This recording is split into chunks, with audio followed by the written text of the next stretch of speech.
All rise. You may be seated. Good morning. My name is Marcus Davila. I am 33 years old. I was born in Evanston, Illinois, and then brought to Houston by my parents, of course, at the age of 3. I don't remember anything about Evanston, Illinois. I've been here way too long, and I consider myself to be Houstonian through and through. Go Texans. There are several attributes that make up who Marcus Davila is. I am a Christian, I am a husband, a father, a student, and an entrepreneur. I attend a church called New Life Center, and actually in Denver Harbor. It's one of the lower neighborhoods here in Houston.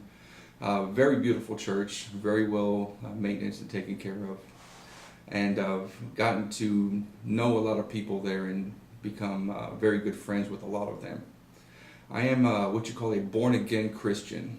I was saved back in 2000, and there's a really neat story that goes along with it.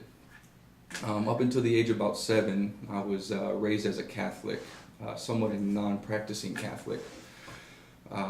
Went to school, got my first Holy Communion, and that was pretty much it.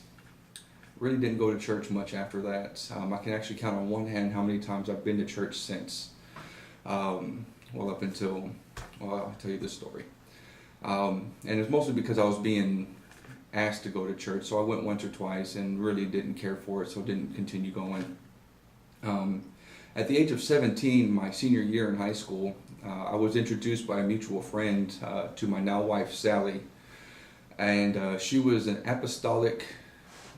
She goes to an apostolic church, Pentecostal, and she had invited me. Of course, we were dating and doing all the lovey-dovey stuff, and she invited me to church, and I went.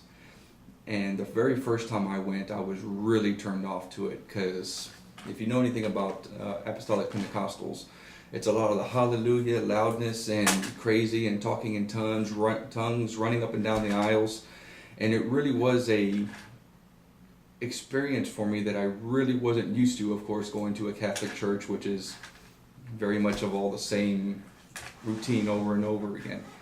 And I remember thinking to myself, I was like, wow, that's not really what I want to be, because these are the people that are on TV always asking me for money. Well, either way, my wife and I were dating at the time. We're having some issues because, of course, she was really involved with church. She did a lot of things for the church, and I wasn't. So I was the bad boy per se. And what was happening is that every time she would go to a camp, she would come back and she was fixed, I would always call her, because she was always, oh, we can't do this, we can't do that, and all these rules and regulations were always put in place.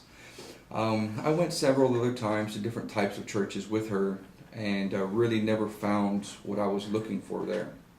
Then I remember one day, after we had broken up, of course she broke up with me, she kept on throwing Corinthians at me from the Bible, where you cannot be unequally yoked, which actually comes down later on in life whenever you're together and you're married, and you have to be pulling the same load equally, which is the unequally yoked part.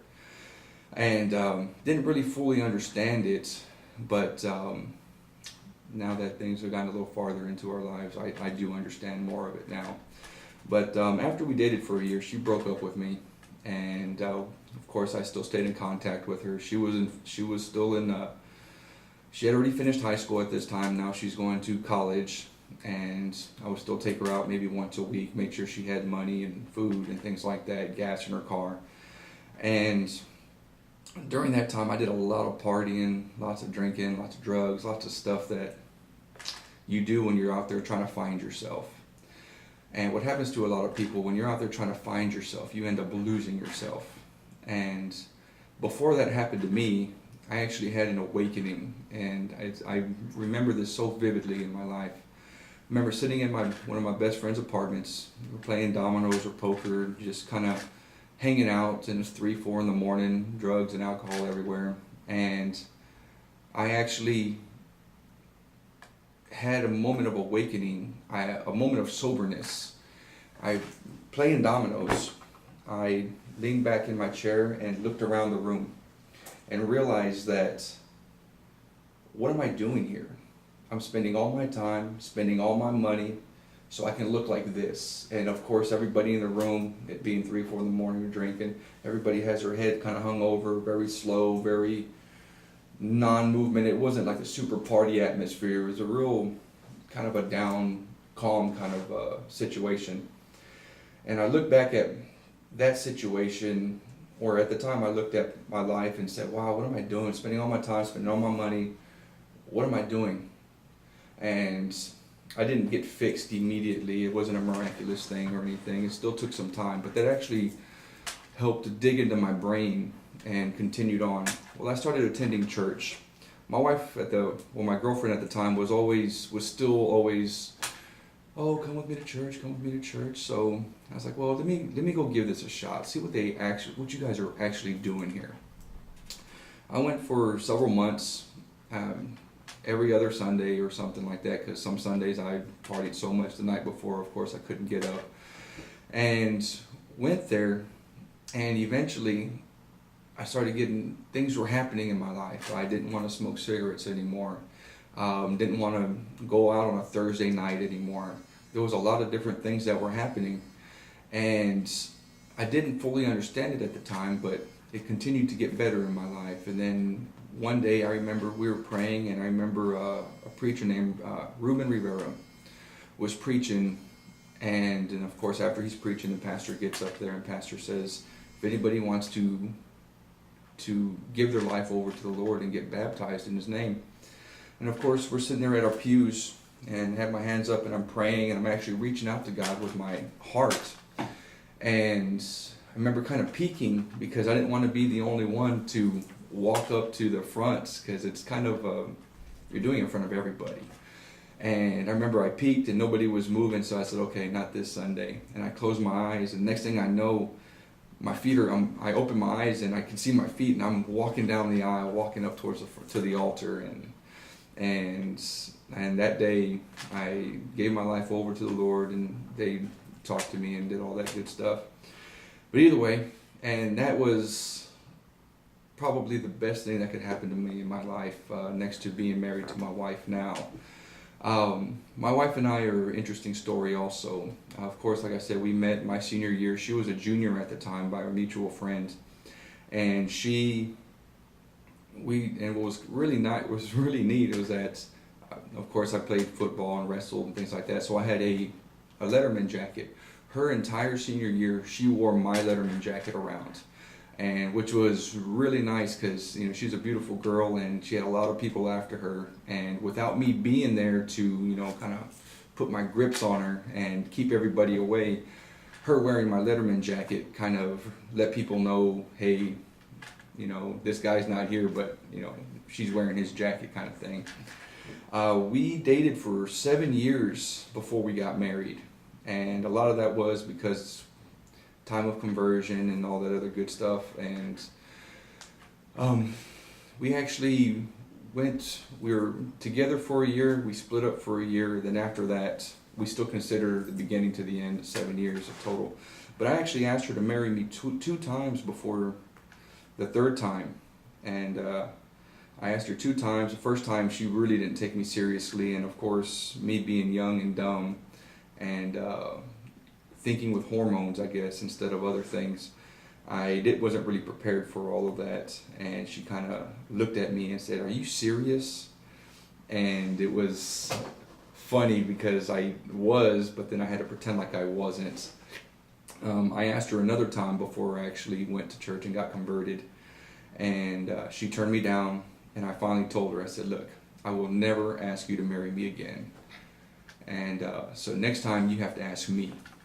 And she kind of chuckled about it, and everything was left alone for a while. And then after I went to church for a while and got converted, and everything was fine, and I pretty much left her alone. I would still maybe go out with her once a week, and we were starting to get trying to build our relationship back together. And she finally goes, "You can ask me to marry you now. I promise I'll say yes." So that was my cue to, okay, here we go. I still waited maybe another 2 months or so, then I finally asked her to marry me. and we were married in January of 2004. Actually, we just had our 8th year anniversary, and we actually were married for so long. We didn't have any kids right away. We hung out for a while. We did a lot of travel. We went to Hawaii twice. Actually, Hawaii was our honeymoon, and then we went again a few years later. We've gone to Cancun a bunch of times, and we've also gone to, we went to Italy. We took a 2-week trip through Italy, and we actually had our vows, on our 5-year anniversary, we had our vows renewed there in Rome by a church that was still part of our assembly, which was really, really neat. My wife contacted them online, talked to them, let them know what we wanted to do, and the vow renewal was actually done in Italian and English, and that was really nice to do. So we spent 5 full days in Rome. We traveled north, we went through Venice, and we ended up in Milan. In Milan we flew back, and that was actually a very, very nice trip, and it still took us a long time to pay for it. I think we just finished paying for it. Now we've been married for 8 years now. I'm also a new father. Congratulations. Yay! My wife and I had a hard time conceiving. Come to find out, my wife had endometriosis, and what that is a tissue that builds up into the tubes. So we had in vitro, and God blessed us with boy-girl twins. They are now 10 months old, rambunctious, crazy, and I love them. What's really cool is that my boy looks like me, kind of a round face, black hair. And my daughter Isabella, well, my boy's name is Aaron. Isabella, my daughter, looks just like my wife Sally. Brown hair, the big eyes, almond, everything's perfectly just like her. Funny story about my daughter.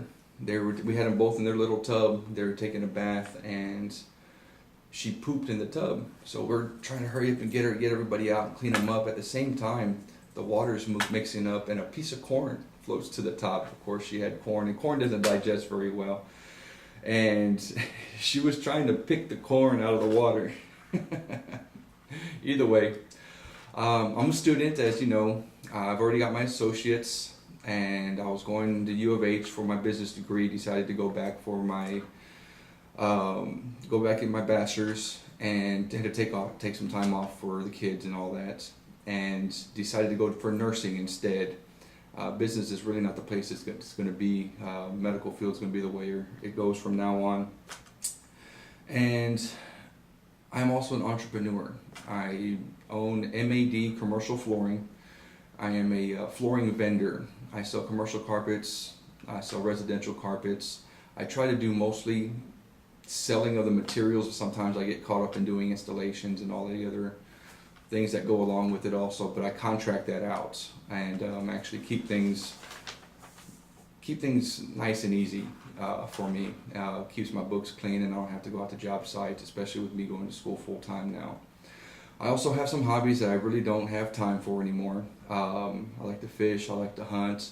I have a remote control helicopter that I love to fly, but my kids are taking up most of my time these days, and I really enjoy spending so much time with my kids, and I look forward to this class.